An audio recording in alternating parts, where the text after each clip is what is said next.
Okay friends, अब हम पढ़ रहे हैं नर्वस सिस्टम इन ह्यूमन, और जिसमें कि सबसे पहले हम पढ़ेंगे न्यूरॉन्स। ओके, न्यूरॉन्स जो हैं एक बेसिक फंक्शनल और स्ट्रक्चरल यूनिट है नर्वस सिस्टम की। ठीक है, यूनिट का मतलब क्या? Basic, functional and structural unit.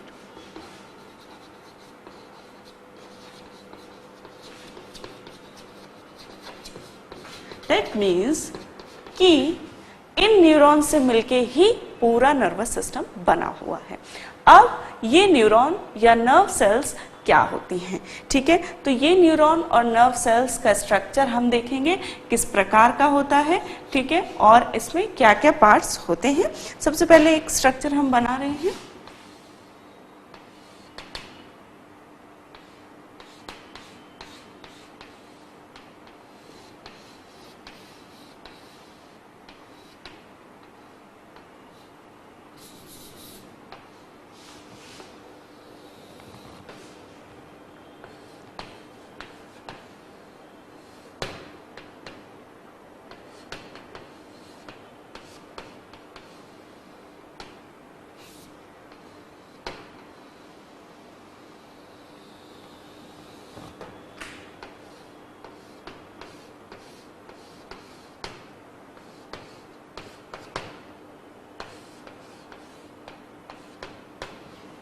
ठीक है, तो कुछ इस प्रकार का जो है एक स्ट्रक्चर जो है होता है न्यूरॉन्स का।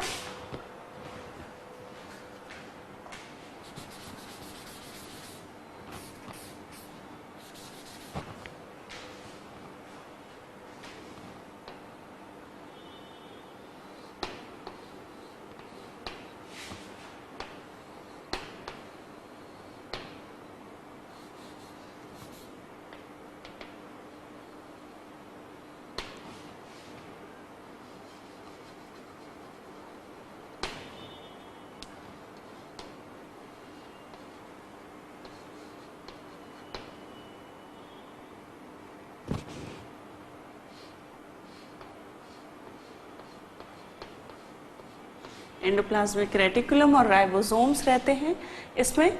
ठीक है,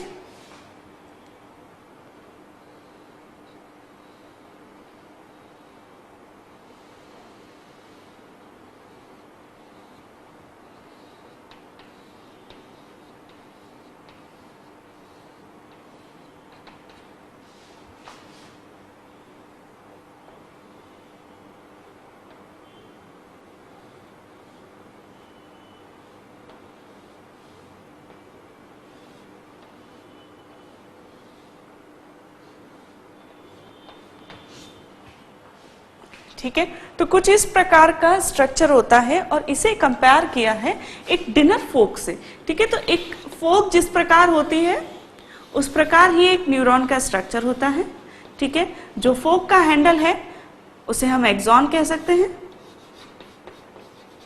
उसी प्रकार नर्व में भी एक्सॉन रहता है, न्यूरॉन्स में भी, सॉरी नर्व्स में नहीं, न्यूरॉन्स में एक्सॉन रहता है। ठीक है, इस प्रकार जो इसके स्पाइक्स होते हैं इसे हम डेंड्राइट्स से कंपेयर कर सकते हैं। ठीक है, जो इसका सेंटर पार्ट होता है, बल्बस पार्ट, उसे हम सेल बॉडी या सोमा से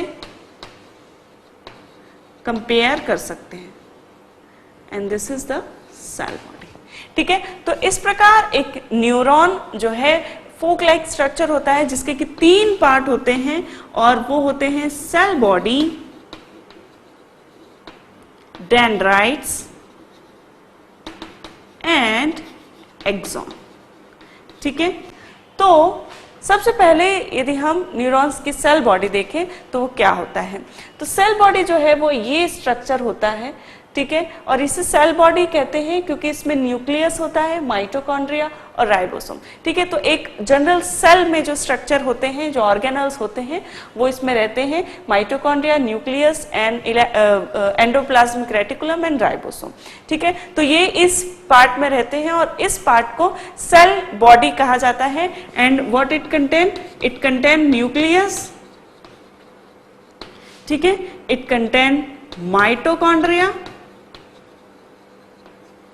and it contain endoplasmic reticulum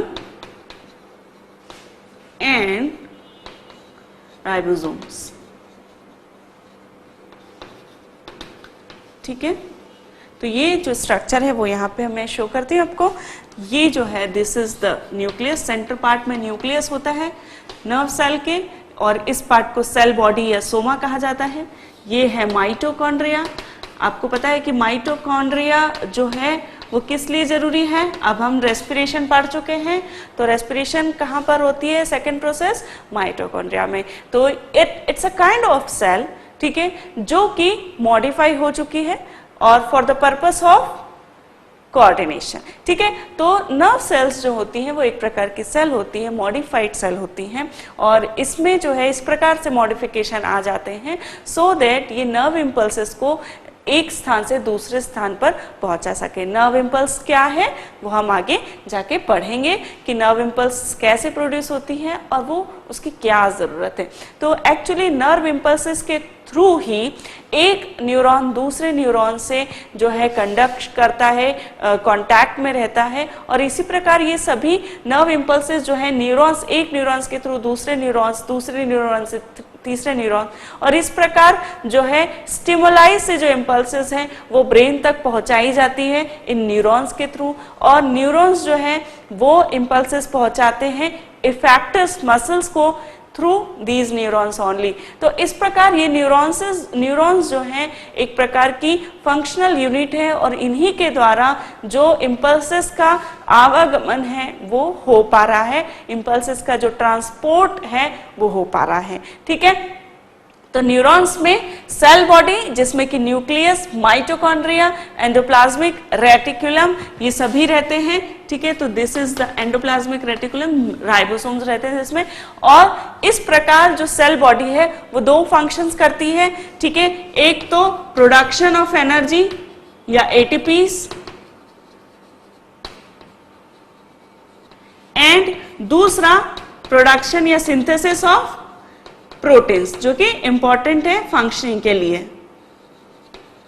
ठीक है, तो इस प्रकार जो एक्चुअल जो सेल बॉडी होती है न्यूरॉन्स में वो नर्व इम्पल्सेस में इतना इंपॉर्टेंट रोल नहीं निभाती है।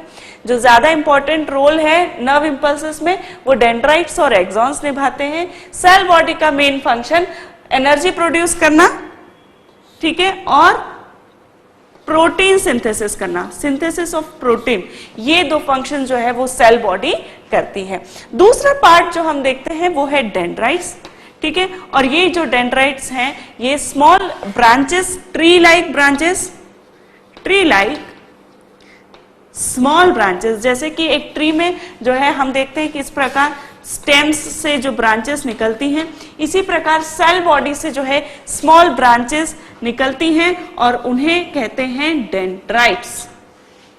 ठीक है, डेंड्राइट्स जो हैं नर्व इम्पल्सेस को towards the cell body conduct करती हैं।